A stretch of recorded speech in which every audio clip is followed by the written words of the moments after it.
नमस्कार साथीहरू, आज हामी कुरा गर्दैछौँ एउटा दमदार अडियो एम्प्लिफायरको बारेमा। आजको भिडियो एकदमै खास छ, अन्त्यसम्म हेर्नुहोस्। यो चाहिँ तपाईँको रहेको छ 160 वाट प्लस 160 वाट र सबवुफरको लागि 220 वाटमा, जुन कि मोडल नम्बर रहेको छ XYS 220H। यो चाहिँ TDA 7498 आइसी लागेको एम्प हो र यो क्लास टीमा रहेको छ। यसको यो बक्स खोलेर हेरिहालौँ। यो चाहिँ सिनी अडियोको एम्प बोर्ड हो। सुरुमा हामी यहाँ ब्याक कभरबाटै सुरु गरौँ। यो ब्याक र फ्रन्टको लागि यो खालको चाहिँ प्यानल दिएको छ यो बोर्डमा, र यसमा सँगसँगै हेर्न सक्नुहुन्छ यो भोल्युम नबहरू। यसमा यो दिएको भोल्युम नबहरू पनि हाई क्वालिटीको छ है, हेर्न सक्नुहुन्छ। यो स्टेनलेस स्टिलको चाहिँ कोटेडमा हो, राम्रो दिएको छ यो पनि। र यसमा साथसाथै स्पेसरहरू नटहरू पनि दिएको छ। आजकल यो प्लास्टिक बोर्डहरूमा चाहिँ यो खालको यो ब्याक प्यानल र फ्रन्ट प्यानलहरू यो पहिल्यै चाहिँ बोर्डमै एभाइलेबल गराएको छ। यो खालको भएपछि हामी यसलाई अरू छुट्टै इन्क्लोजर चाहिँ बनाएर त्यो बनाइराख्नु पर्ने चाहिँ हुँदैन। यसको फ्रन्ट र ब्याक प्यानल भयो, र बोर्डमा अरू बक्सहरू के छ, यो एउटा मेन एम बोर्ड भइहाल्यो, यो एउटा स्क्रुड्राइभर, प्लस यसमा एउटा यो क्युआर कोड पनि दिएको रहेछ। यो क्युआर कोड चाहिँ यसमा के लेखेको छ, instruction plus scan download app भनेको छ। यो हाम्रो यो जुन यो सिनी अडियोको यो एम बोर्ड छ, यसबाट चाहिँ हामी यो चाहिँ एपदेखि पनि युज गर्नु मिल्छ है। यसमा एउटा सिनी लिङ्क एप भनेर आउँछ, जुनदेखि हामी ब्लुटुथको नेम प्लस पासवर्डहरू र इक्वलाइजरहरू सेट गर्न सक्छौँ। र यो चाहिँ एम बोर्ड रहेको छ, खोलेर हेरिहालौँ।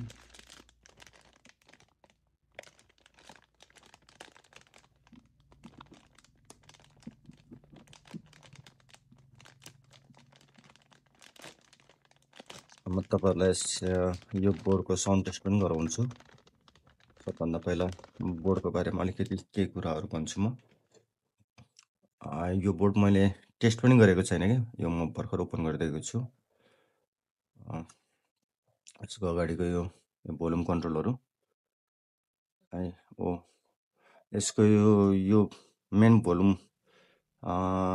कन्ट्रोलमा चाहिँ यो तपाईँको हल्का यसमा यो मुभ गर्दाखेरि पनि फिल आउँछ क्या, यो हल्का कटट्ट यो गियर युज गरे जस्तो यो भोल्युम कन्ट्रोल छ। प्लस 360 डिग्रीमा रहेछ यो तपाईँ जति मुभ गरे पनि हेर्नु, यो 360 डिग्रीमा छ। यो चाहिँ कतै गरे नि स्टप हुँदैन, यो जति पनि मुभ हुन्छ।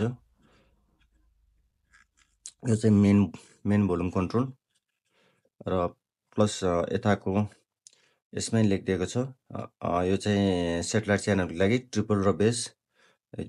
यो चाहिँ ट्रिपल कन्ट्रोल भयो भने ट्रिपलहरू चाहिँ घुम्दैन है, फुल यिनीहरू 180 डिग्रीमा मात्र हो कि 90 डिग्रीमा मात्र हो, यो फुल घुम्दैन यिनीहरू। यो चाहिँ ट्रिपल, यो चाहिँ बेस भयो, जुन सेटेलाइटको लागि रहेको छ भने। र यतापट्टि चाहिँ यो बेस कन्ट्रोलको लागि भयो, फ्रिक्वेन्सी र भोल्युम कन्ट्रोल। र यसमै ओपिएम चिप पनि लागेको छ, ओपिएम आइसी पनि 1 2 3 4वटा ओपिएम आइसी लागेको छ यसमा। र यसमै इनपुट ब्लुटुथ पनि छ, जुन 5.1 भर्जनमा रहेको छ। यसको ब्याक साइडमा हेरौँ, तपाईँको यो कनेक्टरहरू एउटा यो मेन पावर सप्लाईको लागि इन भइहाल्यो। र यसमै अर्को एउटा पावरको लागि भनेर पनि यहाँ दिएको छ। यसमा 2 थरीको कनेक्टरबाट हामी चाहिँ पावर इन गर्न सक्छौँ। अब तपाईँहरूलाई जुन सजिलो लाग्छ त्यसबाट चाहिँ इन गर्न सक्नुहुन्छ। र पावर सप्लाईको लागि कुरा गर्नु पर्दाखेरि यसमा लेखेको छ 12 देखि 38 भोल्टसम्म।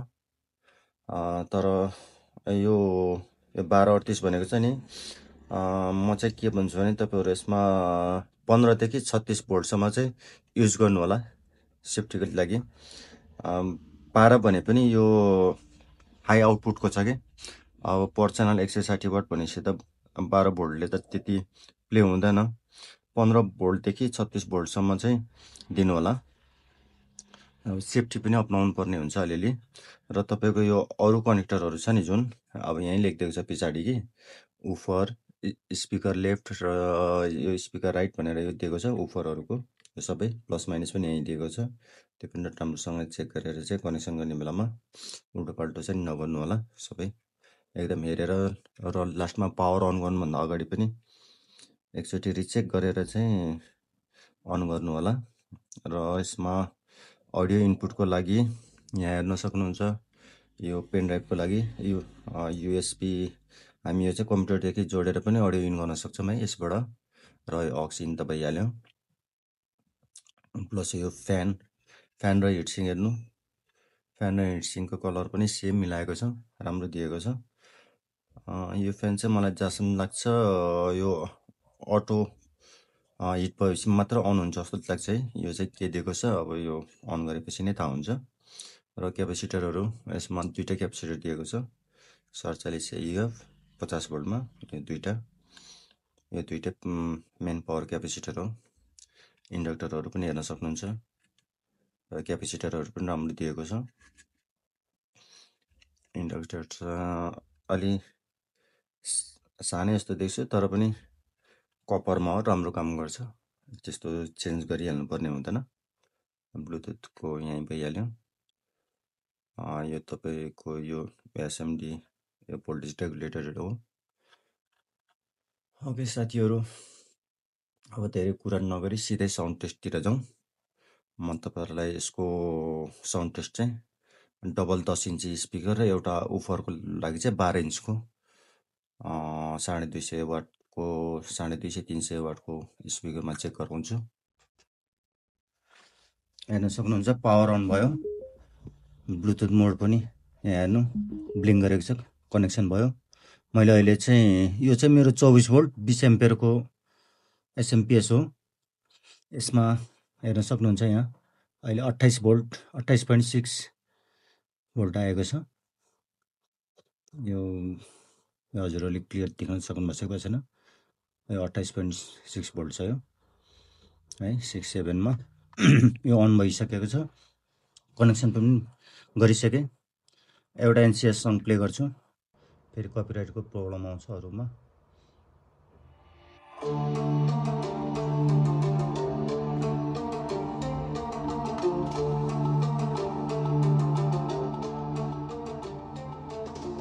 थोरै म सबै पहिला यो डाउन गर्छु है।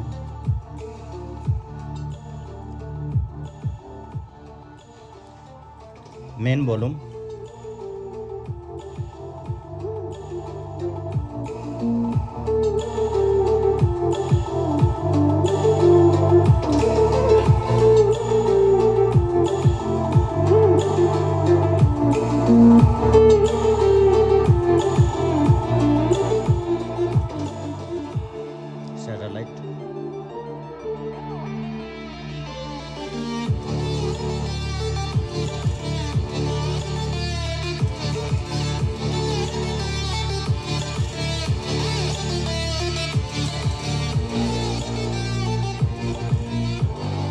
बेस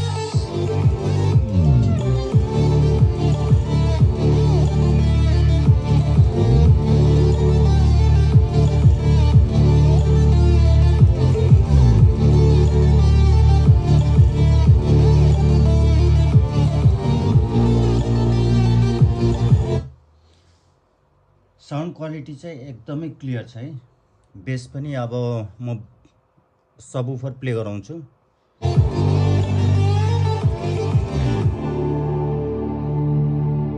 यो भोल्युम भयो र फ्रिक्वेन्सी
म लास्टमा यसको बारेमा फेरि अरू के जानकारी दिन चाहन्छु।